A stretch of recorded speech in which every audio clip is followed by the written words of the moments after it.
Well, there's a fermenter out in a cool shed, an empty glass, bottle of beer and a bottling tray. Can mean only one thing: it's bottling day. I never used to bother about it, you know, it didn't bother me, but I don't know, say the novelty's worn off, I don't know.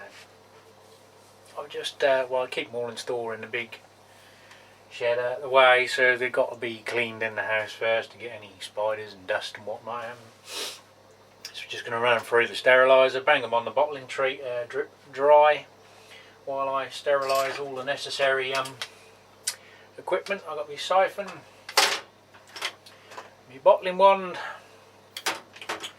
and the trusty old trial jar and hydrometer, so we can find out what the apple cider is finally finished out at. It took a week longer than I was expecting, but the pear cider is still slowly glugging away, so I think hopefully I can pan it out till next weekend. The smaller ones, which are stronger, again, they're still slowly bobbling away as well, so we'll just leave them. They're not too bad, they're only a couple of demijohns, so I'll probably bottle them up in some small ones. So what we got here, this is a Mexi Coco Chocolate Vanilla Stout.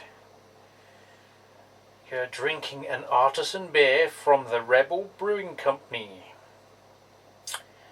8.5%. Pour slowly. Blah blah blah. Malted barley, wheat, water, hops, yeast, vanilla and chocolate. Contains lactose. Ooh. Well, let's see what it comes out like. Smells chocolatey. And a little bit of vanilla on it as well. Strangely enough, being a vanilla chocolate stout. And my own personal experience with vanilla didn't come out quite as well. Ooh. This is going to turn into a beer review, I think. Oh, I don't know why it didn't sell well. It has got seriously chocolate aroma, even in my scabby little Tetley glass. Horrible little thing. Oh, it's thick chocolate. I'm going to make you guys all thirsty and hungry, and piss my wife off because she's not going to get to try it. Ooh. Yeah, lactose is coming through. Sweet milk stout, slightly dry. That is not a bad drop.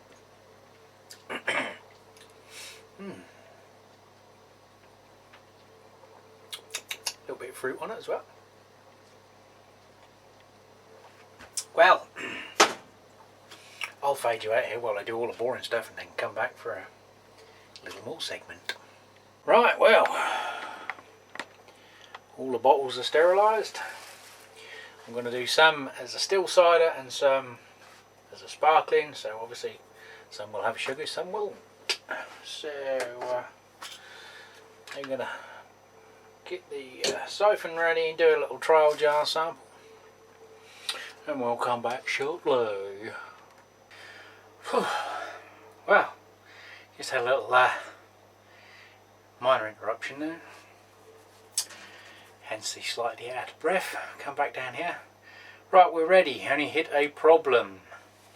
Just took the top off of the fermenter and there is a bit of a sulphury smell, which isn't uncommon with cider yeast,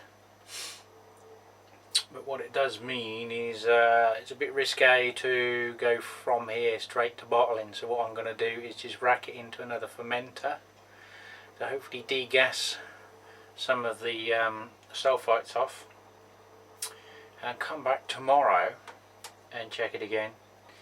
And if it's still a bit whiffy, we have to do it about 4 times. And if it's still a bit whiffy, then we have a problem. But hopefully it's just a slight sulphury smell rather than the rotten eggs really strong pungent smell. So I'm not going to risk tainting the batch by stuffing it in a bottle. At this stage I can just go through the bottles again quite easily. So they can sit here for tonight. Bit of a bugger because I wanted this one out of the way, but there we go. So I'll sterilise another fermenter and rack it to secondary. Well, here's it recorded. You know, it's just one of those freaking nights, isn't it? I was just trying to get that out because I need this sterilised to put in a demijohn that's got a fly inside it. So I'm doing that whilst trying to keep the siphon pipe in the fermenter while I'm transferring. And the pipe's curling up because it's PVC. So I'm holding it with one hand and trying to get this out with the other. And the fucking lid fell inside the fermenter that I'm filling with cider. Hopefully not to any detrimental effect. We'll wait and see. Anyway, we've re-racked it to secondary. The original fermenter doesn't smell too bad. There's no residual smell sort of left in there. There was a little bit of sulphury smell while I was racking it, so hopefully, can't smell it on a trial sample, so hopefully another day or two and I'll just degas it like you do wine, and hopefully it'll be okay. Anyway, I'll update you further. For you it'll be a millionth of a second, or maybe a little bit longer. For me it'll be a day at work and then coming back to this. See you in a mo. Say come on then to one dog. They get 3. Right, let's put you in the stand, which has just fell over. Well, as you can see, raise you up a little bit on the situation. We have another fermenter which I racked the cider into, and yesterday I came out here and it was drum tight, so there's still a little bit of either gas releasing or I wouldn't have thought there's fermentation going on at this temp, but excuse me while I wiggle about trying to find a bottle opener and a washer. But right, we're back. Slight interlude there. You might have said, why does he want a washer? Because what I do is I put the washer on the bottle cap. So when, and I say when, you release, shut up, the pressure on the bottle cap, it still comes out undamaged. Usually. So that it can be repurposed for a future little project. So, as I was rambling, the cider was, the lid was drum tight. I opened it last night to check to bottle. It was getting late. Oh, that smells hoppy, hoppy. It's a Bouncy House Smutty Nose IPA from America. Anyway, it was gassed and it still smelled of sulphur. Not as bad. I've just checked it again and it's still a little bit whiffy. The only thing is it's clocking on, and I really can't be asked to sterilise the other fermenter and transfer it again at the minute, because it's a school night, so, and I've got a busy day tomorrow. Ooh.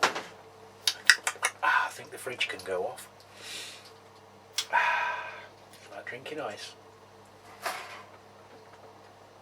It's alright, I'm waiting for the camera to go over because there's 3 dogs wandering around the bottom of it. So it looks like I'm probably going to end up getting this done sometime over Saturday.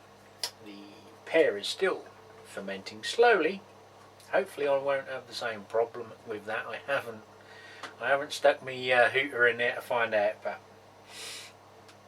I don't think this is too serious an issue. I think it will degas and release the sulphur, rather than it being a compound that's basically with it and it's a tipper. Hopefully, fingers bloody crossed, that were all a fucking effort to make the damn stuff. So I filmed this bit just as a conclusion to make it a Homebrew Wednesday. Shut up! Else it would have had a rather odd ending. I hope that's not mould on the bottles there. A bit damp, and well, damper atmosphere this time of year. But, yeah, so I've got at least I've only got to sterilise these bottles. I haven't washed them all again. But, could be another day or two. I might have. I can't see because I don't finish. Well, I have other things go on. I'll finish work, I come home, then I have to do other things without going into long drawn out excuse making exercise. So sodding cider bottling is postponed, hopefully to no detriment. To be continued, as they say. The other ones are still chugging away at the minute, not very quickly, but they're getting about played out. So the very thing I didn't want to happen is probably going to happen. That it's all going to be done over the weekend, but so be it. At least it'll all be done, and in time for Christmas, I suppose. In age a few weeks, I'll have a little sample. Obviously, I've got to sort out some of it to the neighbour who supplied the fruit, which is why I hope I'll at least salvage something. Because I did end up with £30 of walnuts as well. And I did get a coffee filter for the coffee machine, which arrived the other day. So now we have a filter coffee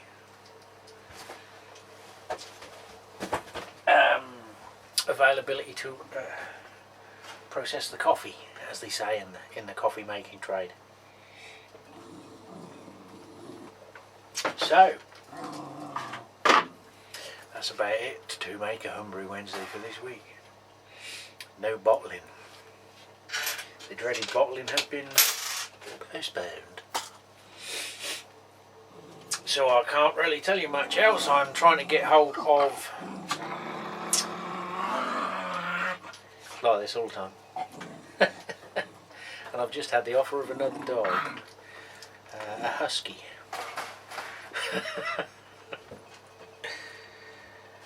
4 Jack Russells, a Rottweiler and a husky. What could go wrong? Anyway, yeah, not a lot else to tell you on the brewing front. I'm trying to get hold of another couple of fermenters from a homebrew supplier, so obviously I only have to make trade price. And possibly get hold of their hop list and see what hops they've got as well. Being prudent and buying the hops cheap while I can still buy the hops cheap, because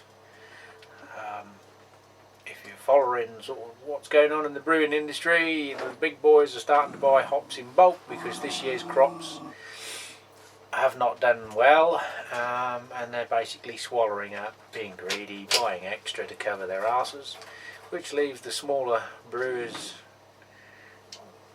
let down by the suppliers, or they can't have as much, or, well, obviously they've already agreed their prices, I suppose, but the other people at the homebrew shops, as you've probably noticed with some of the homebrew shops, they are tending to creep up even old stock hops, so buy them while you can get them, guys. They're happy little guys, really. Sounds like the houses of Parliament for Jack Russells. Always arguing about nothing. Right, I'm going. See you next week.